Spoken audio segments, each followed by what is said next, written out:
Hijrah itu adalah pemisah antara hak dan batil, pemisah antara kekalahan dengan kemenangan, pemisah antara ketakutan dengan kondisi yang aman di sentosa.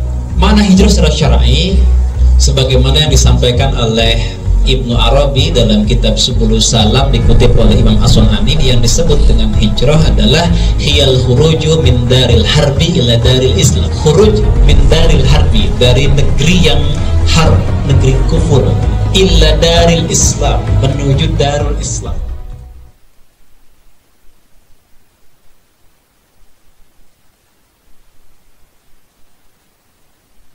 Hijrah itu adalah pemisah antara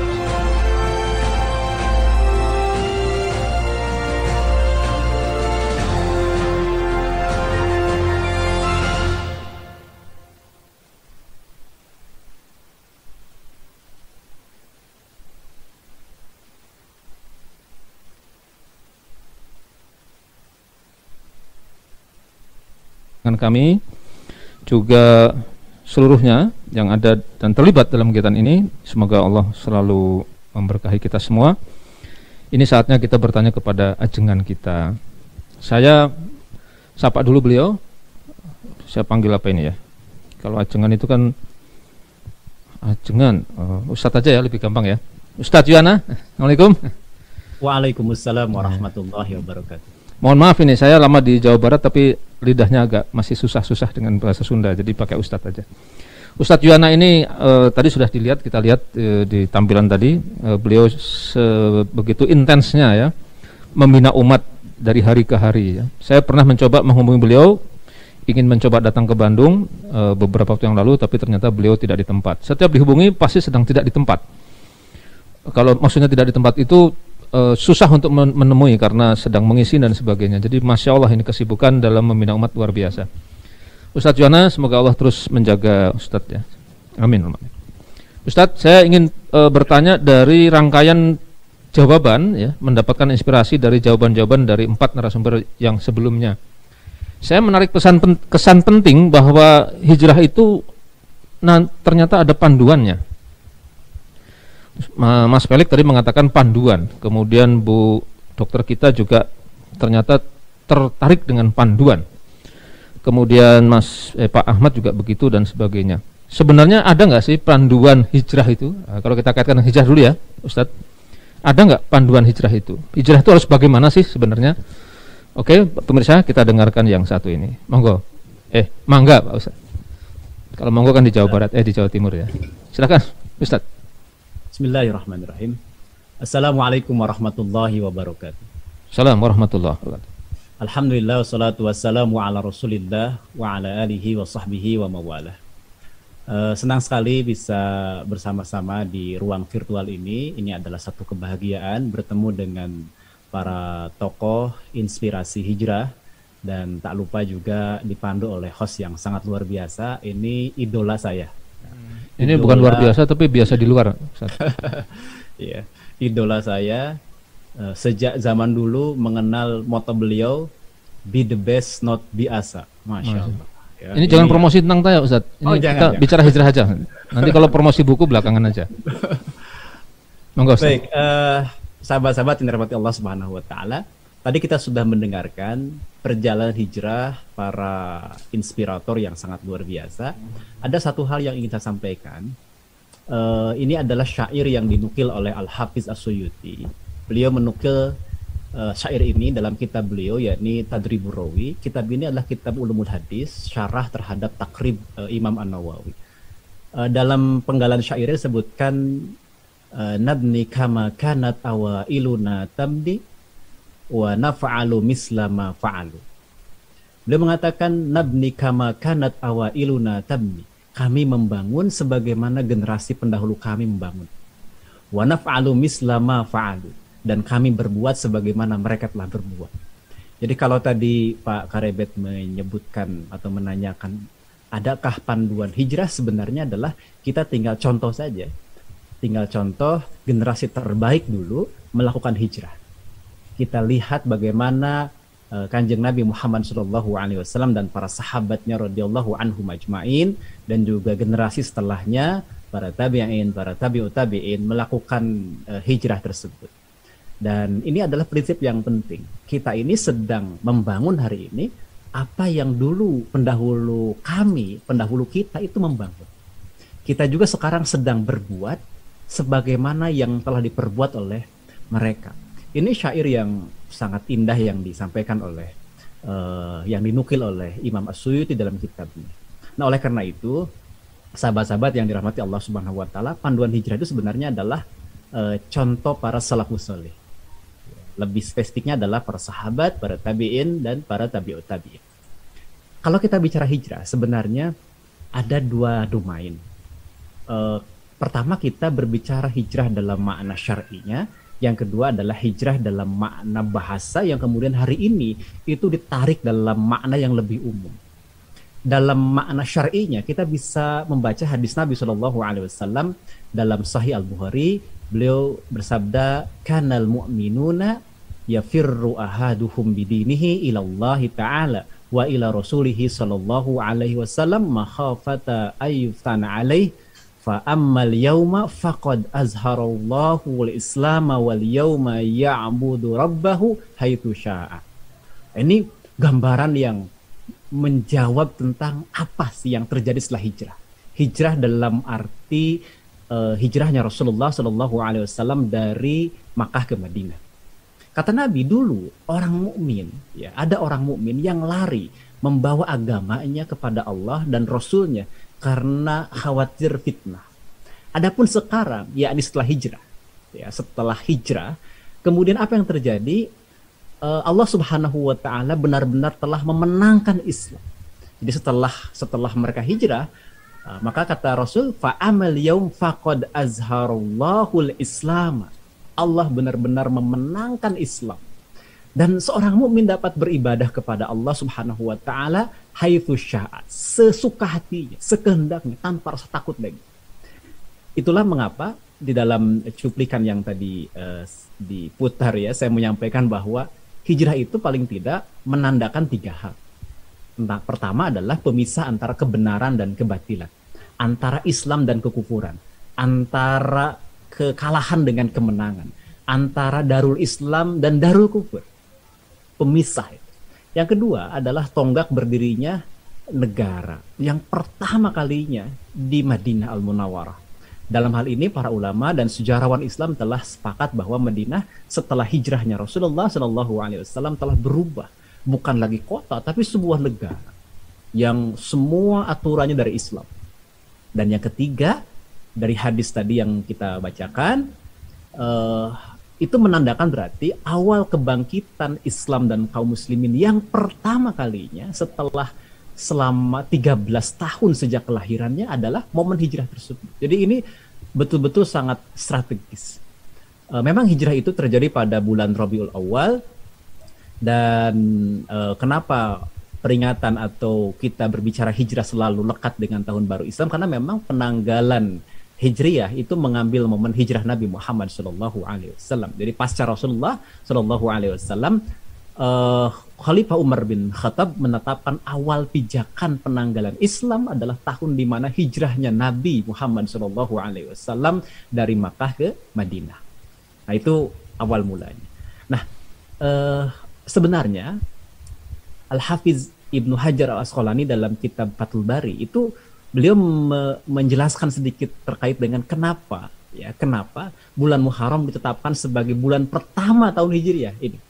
Karena jawaban beliau adalah sesungguhnya permulaan tekad untuk berhijrah itu sejak bulan Muharram. Ya, sejak bulan Muharram. Jadi memang hijrahnya bulan Rabiul Awal, tapi tekadnya itu sejak bulan Muharram. Itu penjelasan dari Ibnu Hajar Al-Asqalani. Nah, secara bahasa hijrah itu memang sebagaimana yang digambarkan oleh Rasulullah SAW dalam hadis Sahih Bukhari, al-muslimu man salimal muslimuna min lisanihi wa yadihi wal muhajiru man hajara ma nahallahu anhu. Siapa itu muslim? Muslim adalah orang yang menjadikan muslim lain selamat dari lisan dan tangannya.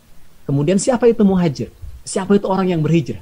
Orang yang berhijrah adalah orang yang meninggalkan apa saja yang telah Allah larang. Jadi apa yang dibicarakan tadi oleh Ustadz Feli, kemudian oleh Dr. Karisa, kemudian oleh Pak Ahmad, dan terakhir oleh Kang Dewa, ini menunjukkan inspirasi hijrah secara umum dalam makna bahasanya berpindah dari satu hal ke hal lain.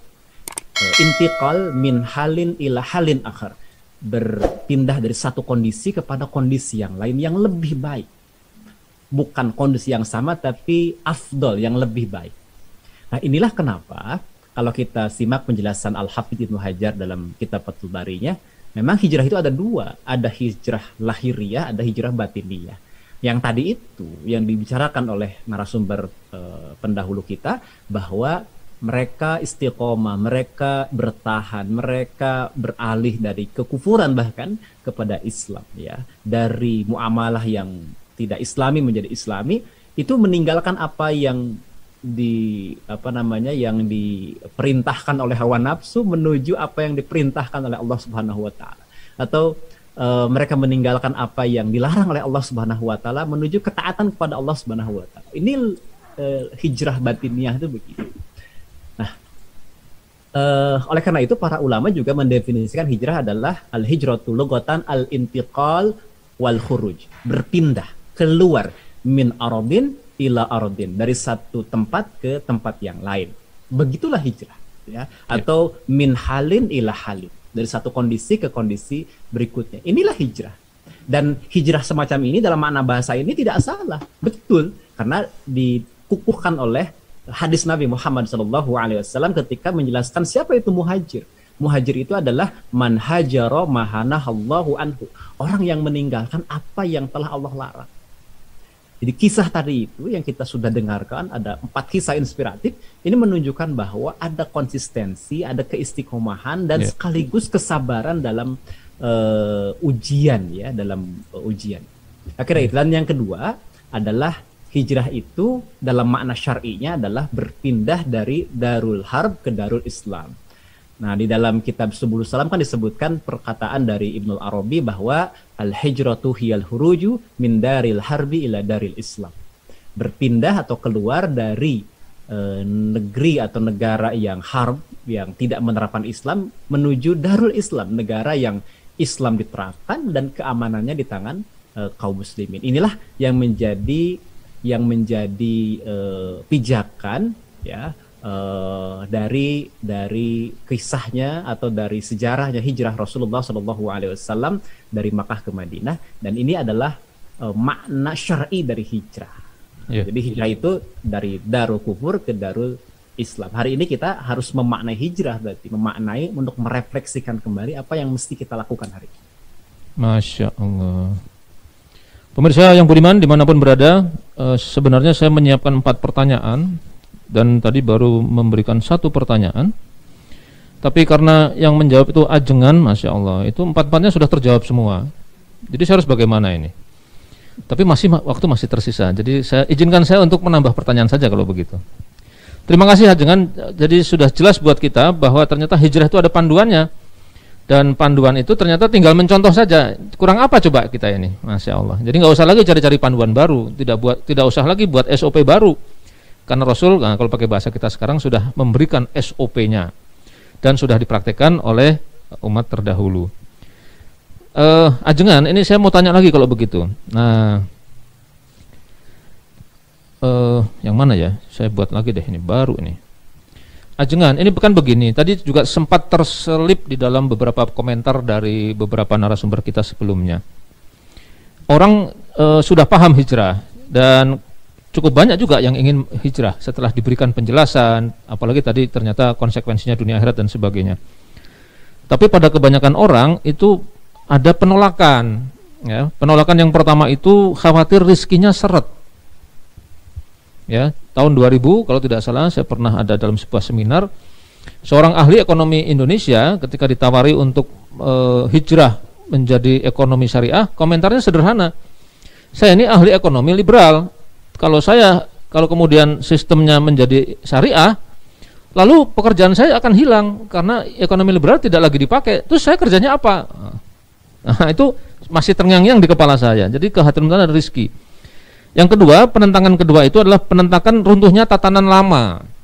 Nah, ini Tatanan lama itu tatanan sekuler. Lah kalau hijrah semua terus siapa nanti yang akan menggunakan sekuler? Nah, pertanyaannya bagaimana menghadapi dua penentangan terbesar ya? Yang pertama tentang rizki, yang kedua tentang tatanan yang berubah. Bagaimana nih Ajengan menjawabnya? Silakan.